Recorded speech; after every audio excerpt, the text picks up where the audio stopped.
Selamat pagi Indonesia. Anda menyaksikan seputar Bali terkini pukul 9 WITA bersama saya Arna Suputra. Pemirsa, Indonesia ingin memperkuat posisinya sebagai produsen timah dengan kualitas terbaik di dunia hingga dapat memimpin industri timah dunia. Hal tersebut mengemuka di ajang Indonesia Tin Conference and Exhibition ketiga yang berlangsung di Nusa Dua.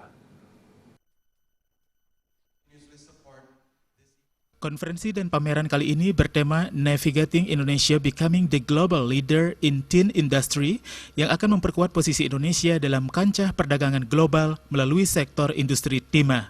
CEO of ICDX, Megan Wijaya mengatakan, saat ini industri timah tanah air sedang dihadapkan dengan berbagai tantangan baik dari dalam maupun luar negeri.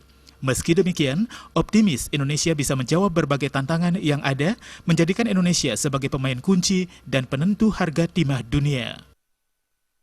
Tantangan tersendiri untuk industri ini adalah bagaimana kita bersaing di pasar global. Tujuannya adalah untuk bagaimana para pelaku pasar Indonesia dapat melakukan lindung nilai terhadap timahnya. Maksudnya apa sih? Kayak gini, anggap aja nih timah nih, harganya sekarang 19.000. 3 bulan kemudian, harganya ada yang bisa jamin nggak 19.000? Nggak ada kan?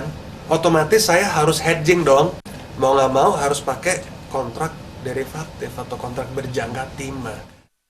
Dikatakan banyak faktor yang mempengaruhi pembentukan harga timah dunia, seperti produksi, permintaan produksi timah, hingga stabilitas perekonomian dunia.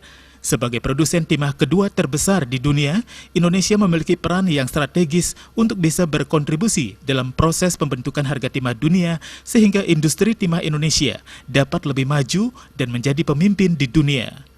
Darmawan, Bali TV. Kami akan kembali dalam seputar Bali terkini 1 jam mendatang. Selamat pagi dan sampai jumpa.